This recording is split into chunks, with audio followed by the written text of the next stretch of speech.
ಸ್ವಾಮಿ ವಿವೇಕಾನಂದರು ಅಮೆರಿಕದ ಚಿಕಾಗೋದಲ್ಲಿ ನಡೆದ ವಿಶ್ವಧರ್ಮ ಸಮ್ಮೇಳನದಲ್ಲಿ ಪಾಲ್ಗೊಳ್ಳುವುದಕ್ಕೂ ಮುನ್ನ ಅಂದರೆ 1892ರಲ್ಲಿ ಭಾರತದಾದ್ಯಂತ ಪ್ರವಾಸ ಕೈಗೊಂಡಿದ್ದರು.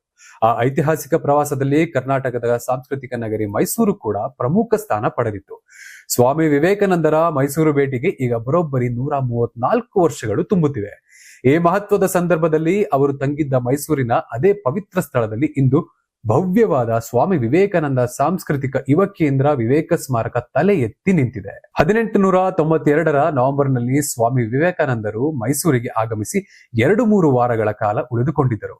ಅಂದಿನ ಮೈಸೂರು ದಿವಾನರಾದ ಸರ್ ಕೆ ಶೇಷಾದ್ರಿ ಅಯ್ಯರ್ ಅವರು ಬೆಂಗಳೂರಿನಲ್ಲಿದ್ದಾಗಲೇ ವಿವೇಕಾನಂದರ ವಿದ್ವತ್ತನ್ನು ಗುರುತಿಸಿ ಮೈಸೂರಿಗೆ ಆಹ್ವಾನಿಸಿದರು. ವಿವೇಕಾನಂದರು ಮೈಸೂರಿಗೆ ಬಂದಾಗ ದಿವಾನರು ಅರಮನೆಯ ಆತಿಥ್ಯವನ್ನ ನೀಡಲು ಮುಂದಾದರು. ವಿವೇಕಾನಂದರು ಅದನ್ನು ನಯವಾಗಿ ನಿರಾಕರಿಸಿ ನಿರಂಜನ ಮಠದಲ್ಲಿ ಉಳಿದುಕೊಂಡಿದ್ದರು. ನಾರಾಯಣ ಶಾಸ್ತ್ರಿ ರಸ್ತೆಯಲ್ಲಿದ್ದ ಈ ನಿರಂಜನ ಮಠದಲ್ಲೇ ವಿವೇಕಾನಂದರು ಹೆಚ್ಚು ಸಮಯವನ್ನ ಧ್ಯಾನಾಸಕ್ತರಾಗಿ ಕಳೆಯುತ್ತಿದ್ದರು. ಆ ನಿರಂಜನ ಮಠವಿದ್ದ ಜಾಗವೀಗ ವಿವೇಕ ಸ್ಮಾರಕವಾಗಿ ಪರಿವರ್ತನೆಗೊಂಡಿದೆ.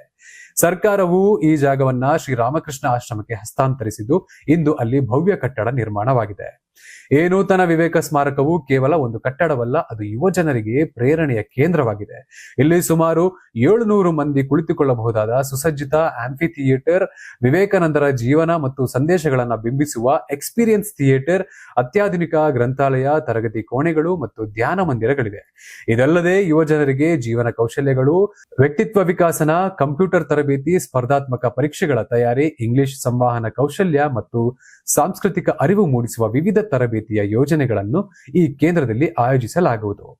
ಈ ಭವ್ಯ ಕೇಂದ್ರವು ನಾಳೆ ಆಗಸ್ಟ್ 1ಕ್ಕೆ ಲೋಕಾರ್ಪಣೆಯಾಗಲಿದ್ದು ಮೈಸೂರಿನ ಯುವಜನರಿಗೆ ಮತ್ತು ಪ್ರವಾಸಿಗರಿಗೆ ಒಂದು ಮಹತ್ವದ ಆಕರ್ಷಣೀಯ ಕೇಂದ್ರವಾಗಲಿದೆ.